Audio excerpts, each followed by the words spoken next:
Ada beberapa faktor yang menyebabkan seorang mengalami depresi. Adanya pengalaman atau peristiwa kehidupan yang traumatik bagi seseorang, lalu adanya gangguan fisik, gangguan kesehatan fisik, serta adanya riwayat ketergantungan terhadap obat tertentu. Hai sahabat RSUI, saya Dr. Petrin Redayani Lukman, spesialis kedokteran jiwa, konsultan psikoterapi di RSUI. Yuk kita kenali lebih jauh tentang depresi melalui video ini. Depresi merupakan kondisi gangguan kesehatan jiwa yang memang sering dijumpai. Seseorang bisa mengalami depresi dalam kondisi yang ringan hingga sedang atau berlangsung tidak terlalu lama, tapi ada juga orang lain yang memang mengalami gangguan depresi ini secara parah dan berlangsung panjang. Nah, kita mengatakan gangguan depresi itu bila seseorang mengalami penurunan suasana alam perasaan yang berlangsung hingga 2 minggu, kemudian juga disertai dengan afek yang sedih, serta dapat juga disertai kecemasan atau ansietas. Dan karena situasi ini, maka pola pikir orang tersebut bisa terganggu serta fungsi hariannya pun bisa terganggu. Dia tidak bisa bekerja atau tidak bisa kuliah.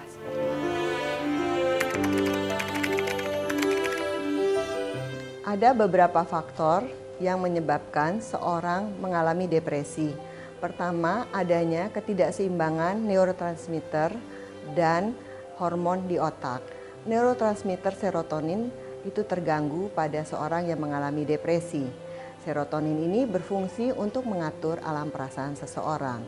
Sementara pada kondisi depresi atau stres, hormon yang meningkat adalah hormon kortisol. Faktor kedua yang berpengaruh adalah adanya ketidakseimbangan pengaturan fungsi kognitif dan emosi seseorang di otak. Sehingga orang tersebut rentan untuk mengelola emosinya saat mengalami stres. Faktor yang ketiga adalah adanya riwayat gangguan mental atau kesehatan mental pada keluarga.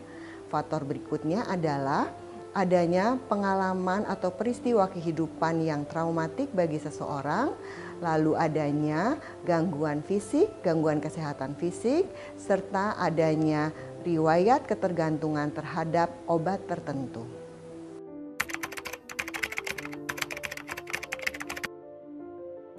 Orang dengan gangguan depresi dapat mengalami gejala psikologik maupun gejala fisik. Gejala psikologik diantaranya mengalami suasana alam perasaan yang menurun, sedih terus-menerus, kemudian ada gejala kecemasan, gangguan perilaku, kemudian juga ada halusinasi atau kehilangan minat terhadap apa yang biasanya disenangi. Sementara gejala fisik berupa misalnya sakit kepala yang terus-menerus, gangguan pola tidur, gangguan nafsu makan sehingga bisa terjadi penurunan atau peningkatan berat badan. Sering juga terjadi gangguan di saluran pencernaan seperti diare, gangguan lambung. Dan bila gejala-gejala ini berlangsung minimal 2 minggu, maka mungkin seseorang itu mengalami gangguan depresi.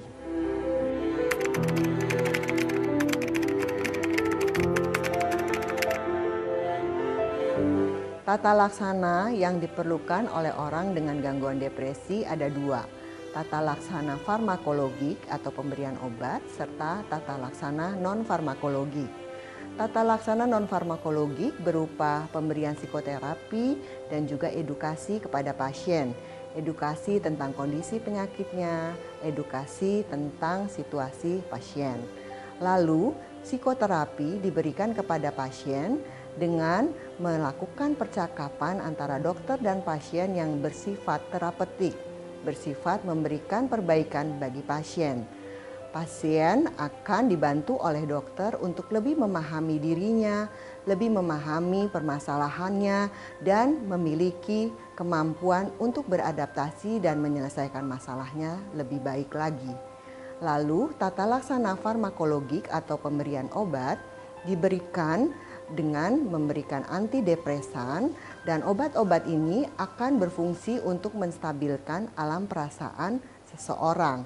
Sehingga obat ini perlu diminum secara rutin dan dalam jangka waktu tidak sebentar. Depresi dapat dicegah dengan cara memiliki gaya hidup yang sehat dan juga memiliki cara pandang yang positif atau rasional terhadap masalah kehidupan.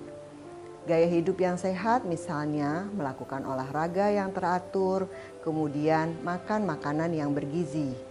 Olahraga teratur, meditasi teratur akan membantu seseorang memiliki cara pandang yang positif atau sikap positif terhadap stres. Lalu kita juga perlu melakukan atau membina hubungan sosial yang baik agar menjadi sumber dukungan saat kita mengalami masalah di dalam kehidupan. Hal yang perlu dihindari adalah kebiasaan untuk memendam perasaan sendiri, tidak mau bercerita, bahkan menyalahkan diri sendiri. Hal ini tidak bermanfaat karena akan membuat perasaan sedih semakin bertambah dan juga diri semakin tidak berdaya.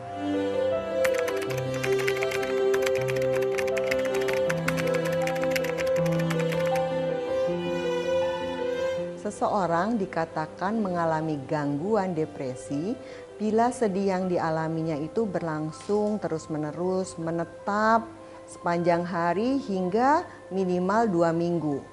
Lalu terjadi gangguan dalam fungsi sehari-hari, aktivitasnya terganggu, tidak bisa bekerja atau tidak bisa kuliah.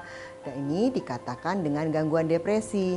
Berbeda dengan kesedihan biasa atau stres. Setiap orang sering ya mengalami masalah atau stres, dan ketika dia mengalami kesedihan, kesedihannya tidak berlangsung lama dan aktivitas hariannya pun tetap bisa berlangsung seperti biasa.